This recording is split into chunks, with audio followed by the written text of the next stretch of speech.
الحمدللہ علی احسانہ کہ اللہ کے فضل اور توفیق سے ایک دفعہ پھر اللہ تعالی ہمیں رمضان المبارک کی برکتیں عطا فرما رہا ہے۔ اللہ تعالیٰ نے قرآن مجید میں ارشاد فرمایا ہے کہ یا ایہا الذین آمنوا کتب علیکم الصیام کما کتب علی الذین من قبلکم، اے ایمان والو تم پر روزے فرض کیے گئے ہیں جس طرح کہ تم سے پہلے لوگوں پر فرض کیے گئے تھے، لعلکم تتقون، تاکہ تم پرہیزگار ہو جاؤ۔ روزے کی برکت سے تمہیں تقوی نصیب ہو۔ صوم کا لغوی معنی رکنے کے ہوتے ہیں، یعنی صبح سے لے کر مغرب تک کھانے پینے سے، عمل زوجیت سے رک جانے کا نام روزہ ہے۔ کھانا پینا ویسے بھی اللہ کے حکم سے ہی چاہیے۔ سارے پرندے ہوا میں اڑتے ہیں پر سارے نہیں کھانے چاہیے، وہی کھا سکتے ہیں جن کو شریعت نے جائز قرار دیا۔ بہت سارے جانور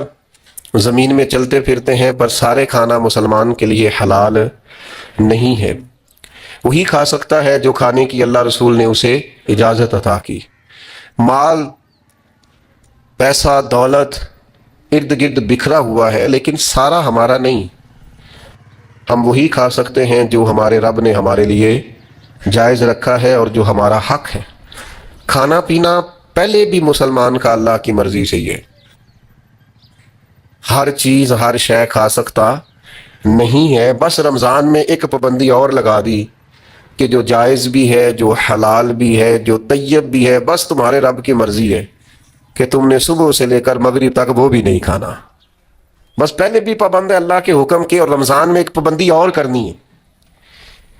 اور روزہ رکھنا ہے۔ اور اس روزہ کتنی کو محبوب چیز ہے، اللہ کو کتنی کو پسند ہے۔ نسائی میں حدیث ہے، ایک صحابی نبی کریم علیہ السلام کے حضور حاضر ہوئے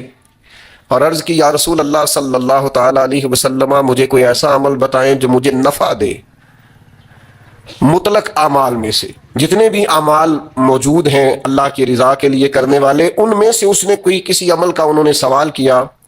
عرض گزار ہوئے یا رسول اللہ صلی اللہ تعالی علیہ وسلم، کوئی عمل بتائیں جو مجھے نفع دے۔ تو اللہ کے حبیب علیہ السلام نے فرمایا روزہ رکھ، اس کی مثل دوسرا کوئی عمل نہیں ہے۔ روزہ اتنا بڑا عمل ہے، انسان کو نفع دینے والا، مسلمان کو فائدہ پہنچانے والا، کہ اس جیسا دوسرا کوئی عمل یہ حدیث میں حضور علیہ السلام نے بیان کی۔ اب روزہ اتنی بڑی سعادت ہے، اور کرنا کیا ہے؟ اللہ کے حکم سے کھانا پینا ہے۔ جس وقت اس نے کھانے سے روک دیا اس وقت رک جانا ہے، جس وقت اجازت دی ہے اس وقت کھا لینا ہے، لیکن نفع اتنا ہوگا کہ حضور فرماتے ہیں اس جیسا دوسرا عمل ہی کوئی نہیں،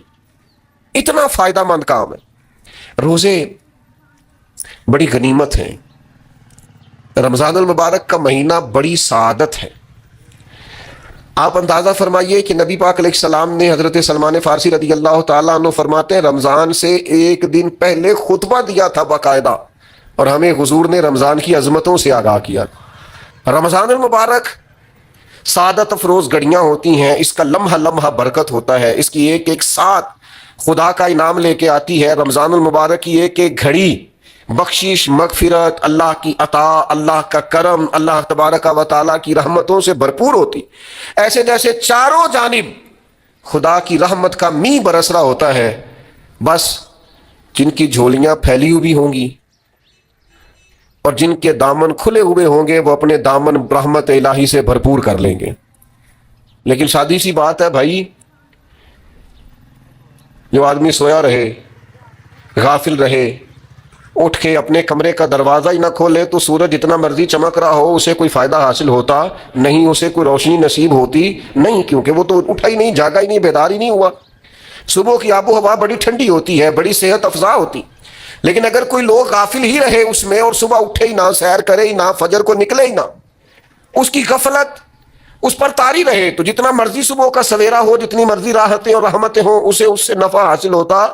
وہ تو اسی کو ہوگا جو اٹھے گا، آنکھ کھولے گا۔ تو اچھی طرح سمجھ لیجئے گا، رمضان المبارک کی سعادتیں اتنی بڑی ہیں، برکتیں اتنی زیادہ ہیں کہ حضور علیہ الصلوۃ والسلام نے فرمایا نفل کا ثواب فرض کے برابر، فرض کا ثواب 70 گنا بڑھا کے دیا جائے گا۔ لیکن اگر کوئی غافل کا غافل ہی رہا، اس بیچارے کا موبائل رمضان میں بھی بند نہیں ہوا، لا یعنی بے مقصد بے معنی چیزیں، لغویات اور ابس چیزوں میں اس نے رمضان بھی گزار دیا تو سعادتیں تو برس رہی تھیں، سورج تو نور کا چمک رہا تھا، روشنی تو پھیل گئی، سعادت افروز گھڑیاں تو آ چکی تھیں، پر اس نے اپنی آنکھ کو ہی نہیں کھولا، غافل کا غافل رہا۔ تو اسے کچھ میسر آ سکتا، کچھ غفلت دور کرنی پڑے۔ اب دیکھیے ہمارے یہاں محفل ہوتی ہے، لوگ گلیاں سجانی شروع کرتے ہیں 1 یا 2 دن پہلے۔ کسی گھر میں شادی ہوتی ہے تو لوگ گھر کا آنگن، صحن، چھت اور سامنے والی دیوار سجانا شروع کرتے ہیں 2-3 دن پہلے،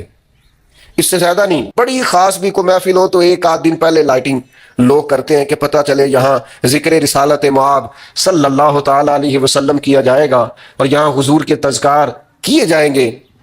تو 2-4 دن پہلے اگر کہیں لائٹنگ ہو جائے تو لوگ کہتے ہیں یار کوئی کمال ہی بات ہے کہ اتنے دن پہلے یہاں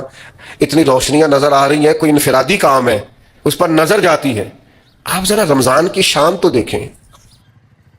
حضور فرماتے ہیں سارا سال جنت سجائی جاتی ہے، کس لیے؟ حضور فرماتے ہیں رمضان المبارک کے لیے، سارا سال جنت سجا دی جاتی، اس کو تیار کیا جاتا ہے رمضان کی سعادت افروز گھڑیوں کے لیے، ان مقدس ایام کے لیے جو لے کر رمضان سایہ فگن ہوتا ہے، اس کے لیے پورا سال جنت کو سجایا جاتا ہے، تزئین و آرائش کی جاتی ہے، اور رمضان آتا ہے تو کریم کے کریمانہ فیصلے ہونے شروع ہو جاتے ہیں۔ کریمانہ فیصلے، ایک کریمانہ فیصلہ ہوتا ہے کہ دوزخ کے دروازے بند کر دو اور جنت کے سارے ہی دروازے کھول دو، اس کو راستہ کیا گیا ہے۔ پھر آپ کو پتہ ہے ایک انوکھی بات بھی آپ سے کرنی ہے، قانون نافذ کرنے والے اداروں کو نا مجرموں کا پتہ ہوتا ہے، ان کو پتہ ہوتا ہے کس کس جگہ کچھ فسادی لوگ ہیں، وہ دیکھتے ہیں نا ملک میں کوئی خاص مہمان آ رہا ہے جو ملک کے لیے فائدہ مند ہے اور وطن کے لوگ اور وطن کو اس سے فائدہ ہوگا، استفادہ کریں گے لوگ اس کے آنے سے، وہ کیا کرتے ہیں ان فسادیوں کو پہلے بند کر دیتے ہیں، کہتے ہیں ایسا نہ ہو کہ یہ آ کے کوئی خرابی کرے، وہ منع کر دیتے ہیں۔ تو یاد رکھ لیں، سمجھ لیں، حضور فرماتے ہیں شیطان کو بھی قید کر دیا جاتا ہے۔ رمضان آنے والا ہے تو اللہ شیطان کو قید کر دیتا ہے، جکڑ دیتا ہے۔ فرمایا رمضان آ رہا ہے اور میرے بندوں نے اپنی بخشش کرانی ہے، انہوں نے میری عبادت کرنی ہے، انہوں نے روزے رکھنے ہیں، انہوں نے آ کر کے اللہ کے حضور معافیاں مانگنی ہے، اور رمضان کی ہر رات میں 70 ہزار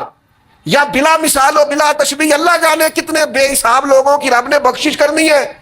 تو یہ شیطان بڑا مکار ہے، یہ کھلا ہوا دشمن ہے، کوئی خرابی نہ کر دے لہذا پہلے اسے باندھ دو، خرابی نہ کرے کسی قسم کی اسے باندھ دیا جاتا ہے۔ مہمان بھی آ گیا،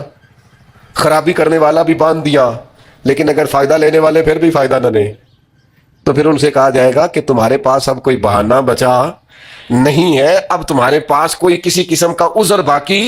نہیں ہے۔ اب تو یہ تھا کہ تمہیں بخشش کرانا چاہیے تھی، استغفار پڑھنا چاہیے تھی، دعائیں کرنا چاہیے تھی، قرآن مجید کی تلاوت کو کثرت سے کرنا چاہیے تھا، لیکن چونکہ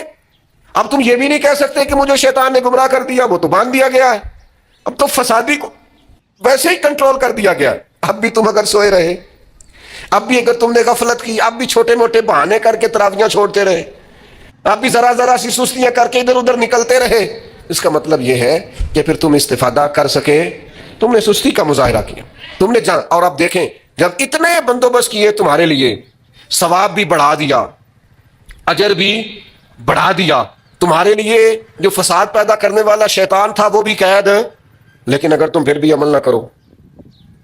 پھر بھی مسجد نہ ہو، تو پھر حدیث پاک سن لیں اس طرز کی، شاید یہ منفرد حدیث ہے کتب احادیث اور تقریباً تمام کتب احادیث میں موجود ہے۔ حضور علیہ الصلوۃ والسلام نے نا صحابہ سے فرمایا سارے مسجد میں جمع ہو جاؤ میرے ممبر کے پاس، لوگ جمع ہو گئے، تو اللہ کے حبیب علیہ السلام نے ایک قدم ممبر کی سیڑھی پہ رکھا، فرمایا آمین، پھر دوسری سیڑھی پہ قدم رکھا تو فرمایا آمین، پھر تیسری پہ قدم رکھا تو فرمایا آمین۔ تو صحابہ کو بڑا تجسس ہوا، انہوں نے بعد میں عرض کی یا رسول اللہ صلی اللہ تعالی علیہ وسلم کرم فرمائے، بندہ نوازی کریں، ہماری رعایت کر دیں، یہ کیا معاملہ تھا؟ تو حضور فرمانے لگے میرے پاس حضرت جبریل امین حاضر ہوئے، یہ رحمت للعالمین نبی کی بات سنا رہا ہوں، حضور کریم ہے، کریم فرماتے ہیں کہ حضرت جبریل آئے اور میں نے ابھی ممبر کی پہلی سیڑھی پر قدم رکھا تھا تو انہوں نے عرض کی یا رسول اللہ صلی اللہ تعالیٰ علیہ وسلم، ہلاک ہو جائے وہ شخص جو آپ کا نام سنے اور آپ پر درود و سلام نہ پڑھے۔ تو میں نے کہا آمین۔ پھر حضرت جبریل عرض گزار ہوئے یا رسول اللہ صلی اللہ